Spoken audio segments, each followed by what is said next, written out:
মাননীয় মুখ্যমন্ত্ৰী মহোদয় যি পদক্ষেপ লৈছে আমি শুনি বহুত ভাল পাইছোঁ, কিন্তু এইখিনিতে আমাৰ অসমবাসী ৰাইজৰ মনত যোনটো ক্ষোভ, যোনটো জুই জ্বলি আছে, সেইটো এইখিনিতে শান্ত নপৰিব।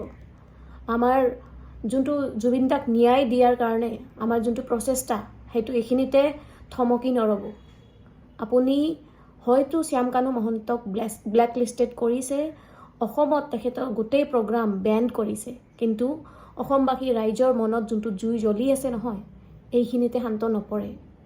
সেইকাৰণে আপোনাক এক কাতৰ অনুৰোধ কৰিছোঁ যে তেখেতৰ ওপৰত এক আইনী ব্যৱস্থা হ'ব লাগে। তেখেতক আইনী আদালতত থিয় কৰি তেখেতৰ ওপৰত গোটেই ইনভেষ্টিগেশ্যন হ'ব লাগে। তেখেতে কেনেকৈ এনেকুৱা ইমান ডাঙৰ এটা অপৰাধ কৰিলে, আৰু যদি এইবোৰ আপুনি কৰিব নোৱাৰে তেতিয়াহ'লে শ্যাম কানু মহন্তক অসমৰ ৰাইজৰ হাতত গোটাই দিব লাগে। আৰু মোক এই ভিডিঅ'ত চোৱা যিমানজন মানুহ আছে, যিমানজন ৰাইজ আছে, যদি এই ভিডিঅ'ৰ লগত মোৰ কথাৰ লগত যদি সন্মত, কমেণ্ট বক্সত নিশ্চয় আপোনাৰ মতামত জনাব।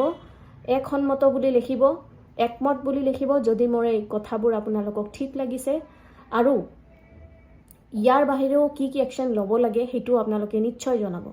ধন্যবাদ।